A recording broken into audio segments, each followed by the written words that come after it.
اب یہ بات نہیں چلے گی کہ فلاں کے ان کلمات یہ گالی نہیں تو اور گالی کیا ہوتی ہے. اتنے بیوقوف نہیں ہے کوئی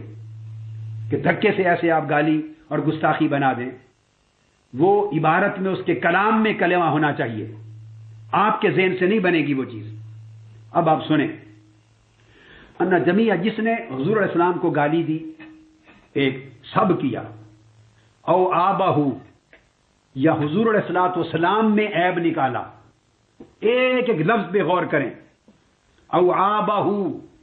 آقا علیہ الصلوۃ والسلام میں عیب نکالا. اب اس کو ملا علی قاری واضح کرتے ہیں، شاتمہ و ذمہ، حضور علیہ السلام کو گالی دی. اب آپ سمجھتے ہیں گالی کا کوئی بکواس کا کلمہ حضور علیہ السلام کی ذات کے لیے بولا، یا آبہ یا کسی قسم کا کوئی عیب حضور پہ لگا دیا، ذمہ ذم کی مذمت کر دی. او الحق بہ نقصا فی نفسہ، یا آقا علیہ الصلوۃ والسلام کی ذات میں کوئی نقص منسوب کر دیا کہ حضور معاذ اللہ ایسے تھے.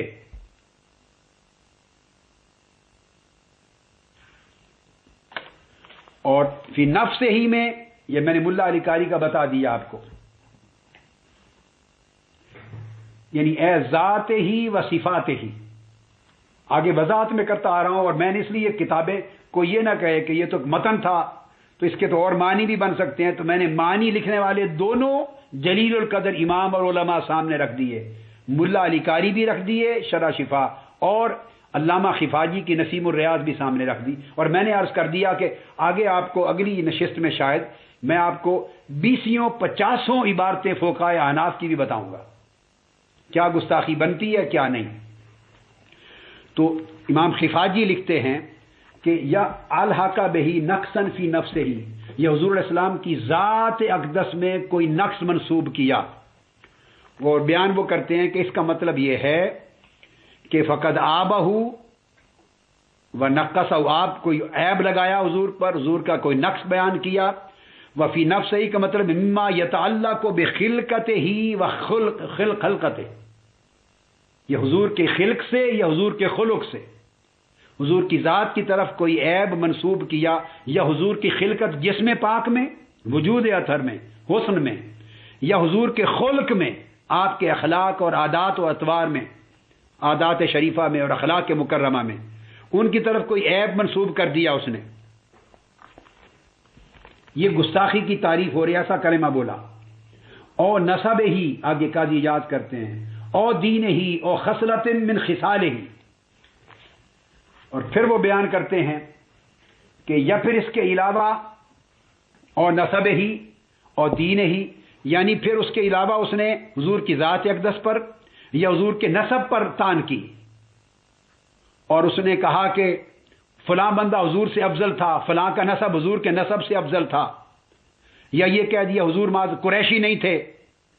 اور کسی معاذ اللہ نچلی ذات میں سے تھے، استغفر اللہ العظیم. یہ فرماتے ہیں کما سرا بہل فقہا، یہ علامہ خفاجی کی عبارت پڑھ رہا ہوں، شرح نسیم الریاض شرح شفا. فقہا نے تصریح کی ہے،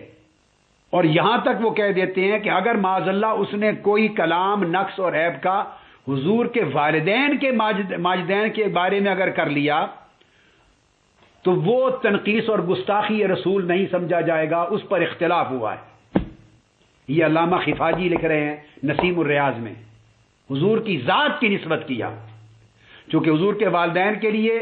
کئی لوگوں نے ان کے کفر کا عقیدہ کیا، ان کو کافر مانا، اور وہ علماء محدثین اہل سنت میں ہیں. کئیوں نے ان کو مومن جانا، وہ علماء محدثین اہل سنت میں ہیں. میں اور ہم سب آپ بیٹھے ہوئے ہیں، ہم ان کے اہل ایمان ہونے کے قائل ہیں، اور میں نے قرآن مجید کی 14 آیتوں سے ان کا امت مسلمہ ہونا، اہل ایمان ہونا ثابت کیا ہے. یہ اپنی اپنا مشرب و مذہب ہے، مگر وہ علماء بھی ہیں اہل سنت میں جن کو کسی نے کافر نہیں کہا، جنہوں نے حضور کے والدین کے ایمان کو نہیں مانا، کفر کا عقیدہ کیا. اور تیسرا قول وہ بھی ہے جنہوں نے ان کا اہل فطرت مانا کہ وہ اہل فطرت میں سے تھے، نہ کفر کا قول کیا نہ ایمان کا قول کیا. تو ایسا کچھ لکھنے اور کہنے کے باوجود بھی وہ لوگ کافر نہیں ہوئے. گستاخ رسول نہیں بنے، کیونکہ وہ کہتے ہیں ما واقع من الاختلاف فی اسلام ابویہ لیس من تنقیص النسب، علامہ خفاجی، لیس من تنقیص النسب ما واقع من الاختلاف فی اسلام ابویہ کما ہوا ظاہر. اس کو حضور کے نسب میں تنقیص اور گستاخی نہیں سمجھا جائے گا کہ ان کے والدین کو کسی نے ایسا کہہ دیا، چونکہ اس پر اختلاف ہے علماء کا. تو آپ بات اصول وہی جو میں نے سمجھایا سمجھ گئے، جس پر اختلاف آ گیا علماء کا وہ تنقیص اور گستاخی سے نکل گئی. شرط ہے کہ حضور کا نام لے کر نسب پہ تان کرے کہ حضور ایسے ہیں اور ایسے نہیں، حضور کی ذات ایسی ہے ایسی نہیں، حضور کا خلق ایسا تھا ایسا نہیں، حضور کی خلقت اور وجود ایسا تھا ایسا نہیں، حضور کی ذات اقدس معاذ اللہ ایسی ہے ایسی نہیں. حضور کا نام لے کر یہ اس پہ سب کیا، اس کو انہوں نے بیان کیا. پھر اس کے بعد آگے بیان کرتے ہیں خواہ وہ حضور کے دین پر، خواہ حضور کے احکام پر، حضور کی سیرت پر، حضور کی دی ہوئی شریعت پر، حضور کے حکومات پر، قضایا پر، جو آپ نے فیصلے کیے، جو سنت دی، اس کا نام لے کر کہے کہ وہ باطل ہے، وہ غلط ہے، وہ جھوٹی ہے، وہ فلاں ہے فلاں ہے، اس میں نقص نکالے. نام لے کر آقا علیہ السلام کی سیرت، آقا علیہ السلام کی سنت، آقا علیہ السلام کی شریعت، حضور کی یا اسلام کا نام لے کر، یعنی نام لے اور منسوب کرے عیب، تب گستاخی بنے گی. اور پھر بیان کرتے ہیں اور اراد بہی، خواہ اس کی تعریضن کرے، اور شبہہ بشیئن، خواہ اس کے ساتھ کسی بری چیز کی تشبیہ دے، کسی بری گندی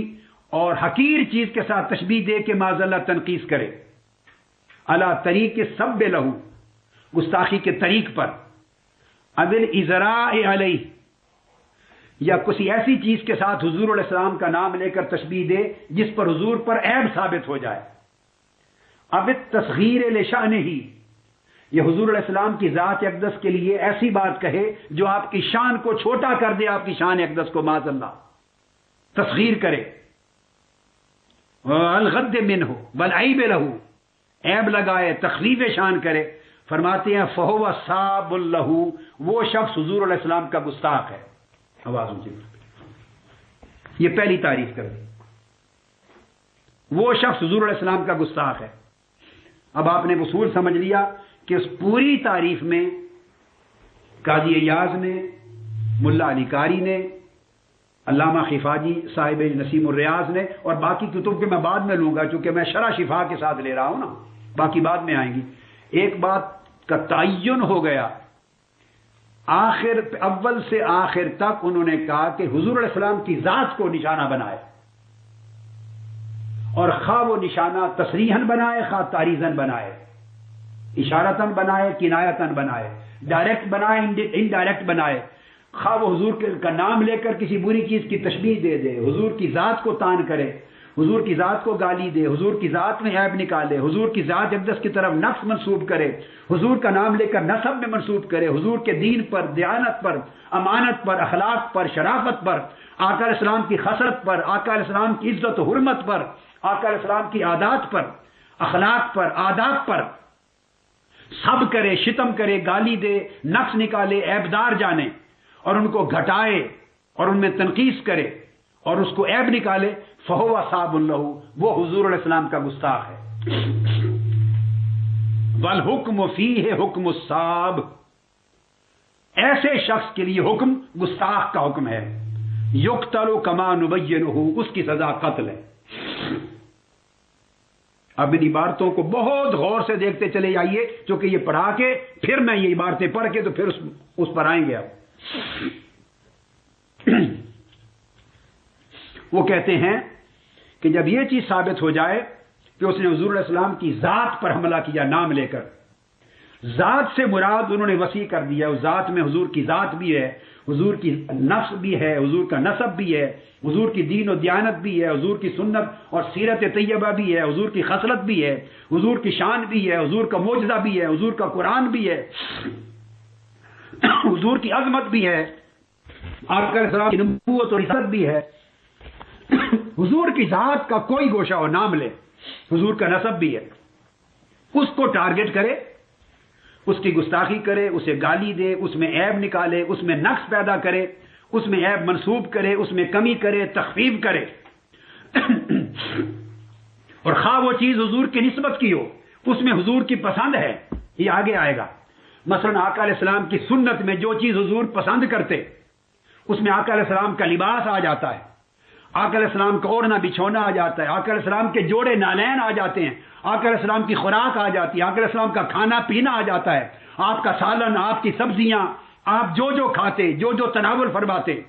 جس طرح بیٹھتے, جس طرح اٹھتے, کھانے کے بعد انگلیاں مبارک صاف کرتے, برتن صاف کرتے, عادات, اطوار, اخلاق, طور, شعار, طریقہ, آقا علیہ السلام کی ذاتی پسند ناپسند اس ساری چیز کو حاوی ہے. جو اس کا نام لے, آقا علیہ السلام کا نام لے کر نسبت دے کر, اور پھر اسے گالی دے, اس پر تان کرے, اس پر نقص نکالے, عیب منصور کرے, اسے گھٹیا کرے, نفرت کا اظہار کرے, تحقیر کرے, استخفاف کرے, یہ بات تعین ہونا چاہیے. فرمایا وہ حکم الصاب میں آتا ہے اور وہ گستاخی ہے, اس کی سزا قتل ہے. ایسی صورت میں کہتے ہم شک نہیں کرتے, خواہ وہ یہ کلمات تصریحاً کرے خواہ تلویحاً کرے, خواہ صریحاً کرے خواہ اشارتاً کرے, جو چاہے اب اس کی تعویل نہیں ہو جائے گی, چونکہ اس نے آقا علیہ السلام کا نام لیا. سیاق و سباق کے کلام میں شک نہ رہا کہ بات کس کی کر رہا ہے. آقا علیہ السلام کا نام لیا, یا اس نے اس کے سامنے نام لیا گیا, یا اس نے لیا اور اس نے نام لے کر پھر اس طرح کا کوئی کلمہ گستاخی کا کہا تو کوئی شک نہ رہا, اور وہ گستاخی کا کلمہ ہوا تو پھر فرماتے ہیں تصریحاً بھی, تعریضاً بھی, اور تصریحاً بھی, تلویحاً بھی وہ گستاخی ہوگی. اب دوسری تعریف دیتے ہیں, پھر آگے بیان چل رہا ہے قاضی ایاز رحمۃ اللہ علیہ کا, اور پھر ملا علی قاری اس کو فرماتے ہیں احتکاراً بہی و استخفافاً بحقہ, حضور کی شان میں کمی کرے نام لے کر, حکارت کا خیال کرے خواہ حکارت کرتے ہوئے, خواہ استخفاف شان میں کمی کرتے ہوئے. ایل احتکار عظیم قدر ہی, یہ حضور علیہ السلام کی عظیم قدر و منزلت ہے اس کو حقیر جانے یا اس کو نقص کرے امر میں. اور اس چیز کے اوپر فرماتے ہیں کہ وہ حکم صاب ہوگا اجمالاً, کہتے اجمالاً ہم نے حکم اس پر گستاخی کا لگا دیا, کما نبینہ تفصیلاً بعد میں بیان کریں گے,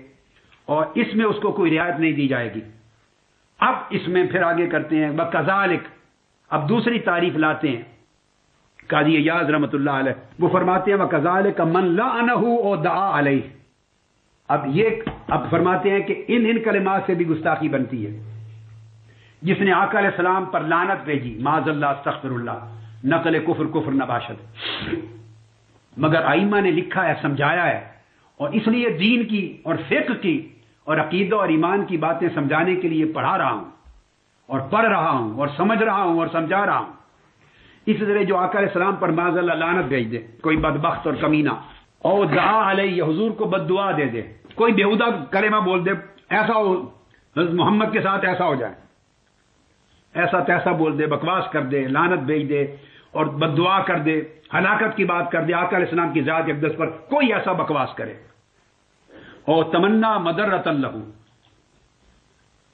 یا حضور علیہ السلام کے لیے کوئی بدبختی اور نقصان کی چیز کی تمنا کرے, میں چاہتا ہوں حضور کو ایسا ہو جاتا, کاش